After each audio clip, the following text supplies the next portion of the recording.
Video देखें फिर बात करते हैं। अगर मैंने तुम्हें उधार कपड़े सी ही दिए, तुमने तो पैसे देने का नाम तक नहीं लिया। 2 दिन का बोला था तुमने, अब 1.5 हफ्ता गुजर गया है। जल्दी से मुझे मेरे पैसे दो। भाई मैंने 2-3 जगह से पैसों का पता किया, कहीं से भी बंदोबस्त नहीं हुआ। जैसे ही कहीं से पैसे मिलते हैं मैं आपको आकर दे जाऊंगी। ये बताओ, तुमने 2-3 दिन का बोला था या 1.5 हफ्ते का? बताओ। वैसे सही कहते हैं, ऐसे दौर में किसी गरीब का एहसास करो ही ना। जी मैंने आपको 2-3 दिन का ही बोला था। आपको पता तो है कि हमारा कमाने वाला कोई नहीं है। मैं कोशिश करूंगी कि जल्द से जल्द आपके पैसे दे दूं आपको। मुझे मेरे पैसे 1 घंटे में चाहिए, वरना मैं तुम्हें छोड़ूंगा नहीं। शकील रुक, बात तो सुन। हाँ बोल। कह रहा है इरम के साथ क्यों लड़ रहा था, क्या हुआ है? होना क्या है, अल्लाह के बंदे, इसने अपने बेटे के ईद पर मुझसे सूट सिलवाए थे और कह रही थी 2-3 दिन में पैसे दे दूंगी। अब 1.5 हफ्ता गुजर गया और इसकी ड्रामेबाजी नहीं खत्म हो रही। यार कुछ खौफ खुदा कर, उनका तो कोई कमाने वाला भी नहीं है। तो ये बता उनके पैसे कितने हैं? 3 सूट सिलवाए हैं उन्होंने, 3000 रुपये बनता है उनका। अच्छा, ज़्यादा गुस्सा करने की ज़रूरत नहीं है, ये ले पकड़ पैसे और जा। मेरे भी हलाल के पैसे थे, इसीलिए गुस्सा कर रहा था। मेरा कोई दिमाग ख़राब नहीं है। परेशान लग रही हैं, कोई टेंशन है क्या? हाँ बेटा, है तो टेंशन ही। वो ईद पे तेरे कपड़े नहीं सिलवाए थे शकील दर्जी से, वो आया भी बहुत बदतमीजी करके गया। कहता है 1 घंटे के अंदर मेरे पैसे दो। आप एक काम करें, इरफान चाचू के पास जाएं, वो हमारी ज़रूर मदद करेंगे। हाँ बेटा, तो क्या तो ठीक ही रहा है। चलो तू बैठ, मैं अभी पता करके आती हूँ।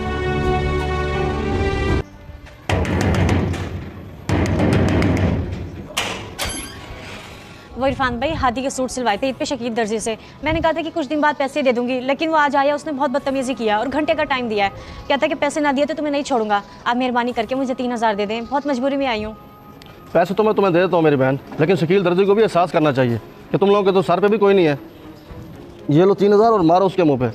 आपकी बात भी ठीक है, लेकिन वो दर्जी भी अपनी जगह सच्चा है। चले, बहुत शुक्रिया आपका, चलती हूँ मैं अब। ये लें आपके पैसे। टाइम ऊपर नीचे तो हो ही जाता है, आपने तो आके पूरा मोहल्ला ही सर पे उठा लिया था। आपकी बात अपनी जगह ठीक होगी, लेकिन आपने 2 दिन का बोला था, अब 1.5 हफ्ता गुजर गया है। मैंने दुकान का बिल देना होता है और 100 मामला आते हैं। और वैसे भी अब मुझे इन पैसों की जरूरत नहीं है। वो जो तुम्हारा हमसाया है ना जुहेब, उसने दे दिए हैं। जुहेब ने दे दिए? क्या मतलब, मैं आपकी बात समझी नहीं। इस बात का तो मुझे नहीं पता, उसी से जाकर पूछें जिसने पैसे दिए। हाँ अम्मी, दिए इरफान चाचू ने पैसे या नहीं?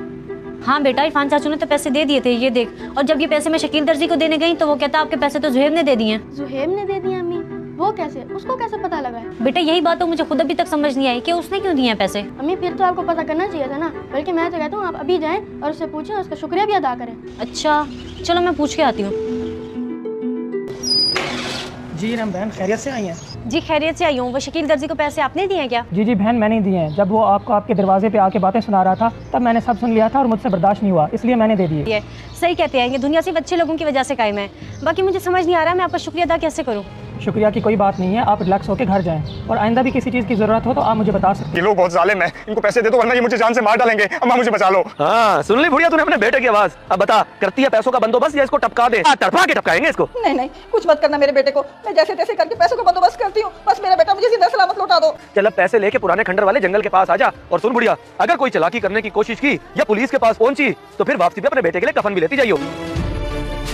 ले भाई, अम्मा तेरी पैसों का बंदोबस्त करने लगी है। वैसे कहाँ से करेगी बेचारी इतने सारे पैसे? वो पैसा है उसके पास, अपनी कोई जमीन की टुकड़ी थी वो बेची है उसने परसों वाले दिन। 32 लाख आया, 32 लाख। अपने इकलौते बेटे को बचाने के लिए उसमें से 20 लाख तो दे ही सकती है वो। क्या 20 लाख रुपए? भाभी शाजिया, कल ही तो आपने अपने शौहर का 30 लाख का कर्ज उतार के उसकी कमर से बोझ हटा जाए, अब फिर क्यों से अजाब में डालना चाहती हो? मैं खुद अजाब में हूँ, क्या करूँ, मजबूर हूँ, कुछ बता भी नहीं सकती। आप बस मुझे 20 लाख रुपए दे दो, मैं जल्दी वापस कर दूंगी। मैं अपने मकान के कागज साथ लाई हूँ, इसे गिरवी रख के मुझे पैसे दे दें।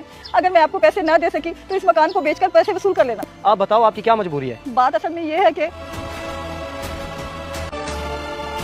अगर पैसे ना दिए तो मेरे बेटे को नुकसान पहुंचा सकते हैं। देखो, जहाँ तक मैं आपके बेटे को जानता हूँ वो ऐसे किसी के हाथ में आने वाला नहीं है। वकास बहुत ही चालाक लड़का है और उसका उठना बैठना भी अच्छे लड़कों के साथ नहीं है। मुझे यकीन है कि इसमें जरूर उसकी ही चाल होगी। जैसा मैं कहता हूँ वैसा करो, फिर पता चल जाएगा कि असल हकीकत क्या है। आ गई ना कॉल, बात कर। हाँ लगता है बुढ़िया तुझे अपने बेटे की जान अजीज नहीं है, जो अभी तक पैसे नहीं लेकर आई। तू बता, देने हैं पैसे या तेरे बेटे का काम तमाम करें हम? मैं पैसे लेके आ गई हूँ यहाँ, मगर तुम मुझे कहीं नजर नहीं आ रहे। सामने आओ, पैसे लो और मेरा बेटा मेरे हवाले कर दो। तू वहीं पर पैसे रख और वापस चली जा। हम पैसे उठाएंगे और तेरे बेटे को छोड़ देंगे, वो खुद ही आ जाएगा घर। जितना कहा है उतना ही कर, वरना। अच्छा, मैं पैसे रख के जाती हूँ, मैं बूढ़ी और कर भी जा सकती हूँ।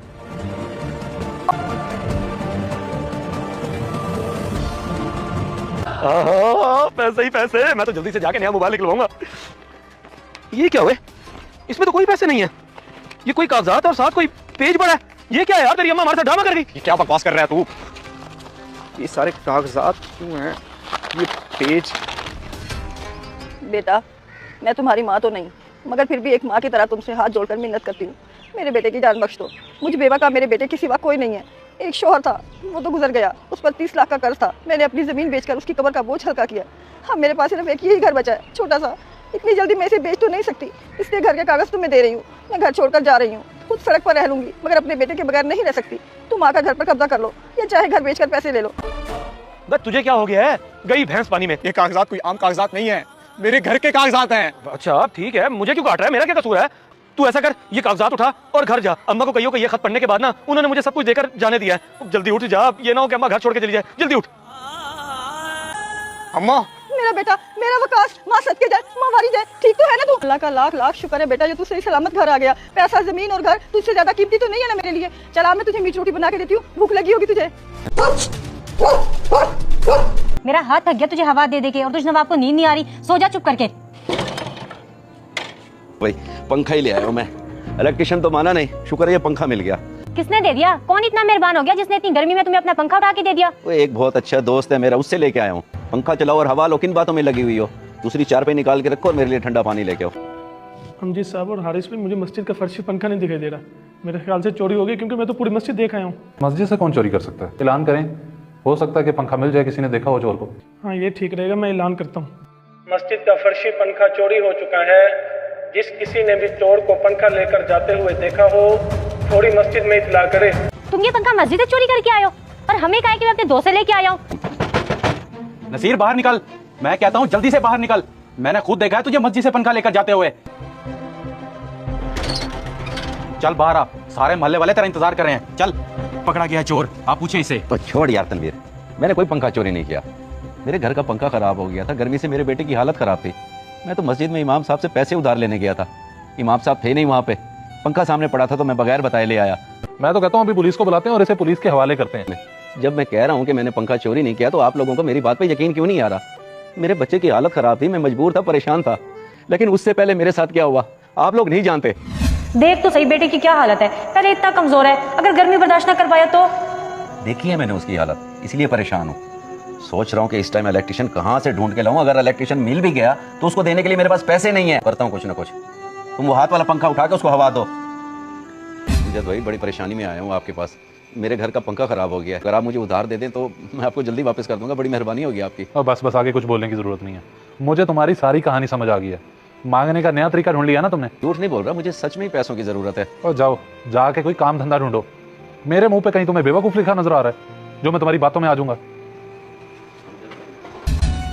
लोग मस्जिदों में पंखे लगवाते हैं, एसी लगवाते हैं, हजारों लाखों रुपए मस्जिद में खर्च कर देते हैं, जो कि करने भी चाहिए, अच्छी बात है, सवाब का काम है। लेकिन यार हमारा दीन कहता है कि हकूकुल्लाह पूरे करने के साथ साथ हकूकुल इबाद का तो ख्याल रखो। अगर कोई मजबूर तुम्हारे दरवाजे पे आ जाता है, अपनी मजबूरी बताते तो उसको समझो, उसकी भी मदद कर दो। ले जाओ अपना पंखा, नहीं चाहिए मुझे। बड़े ही अफसोस की बात है अमजीद भाई, अगर आप चाहते तो नसीर भाई की मदद भी तो कर सकते थे। लेकिन नसीर भाई, मैं आपसे माजा चाहता हूँ, ये पंखा आप अपने पास ही रखें। मुझे माफ कर दो नसीर, मैंने उस वक्त तुम्हारी जानबूझ के मदद नहीं की थी, क्योंकि मैंने तुम्हें गलत समझा उस वक्त। कोई बात नहीं, आप लोगों ने जो करना था मेरे साथ कर दिया, लेकिन फिर भी मैं आप सबको माफ करता हूँ। आज पता चला एक मर्द अपनी बीवी बच्चों के लिए क्या क्या बर्दाश्त करता है। वाकई मर्द मर्द होता है। खैर जो हुआ उसे भूल जाओ, मैं पंखा चलाता हूँ, तुम बैठो। इस वीडियो को देखकर आपकी क्या राय है, कमेंट्स बॉक्स में मुझे बताएं। जज़ाकल्लाह।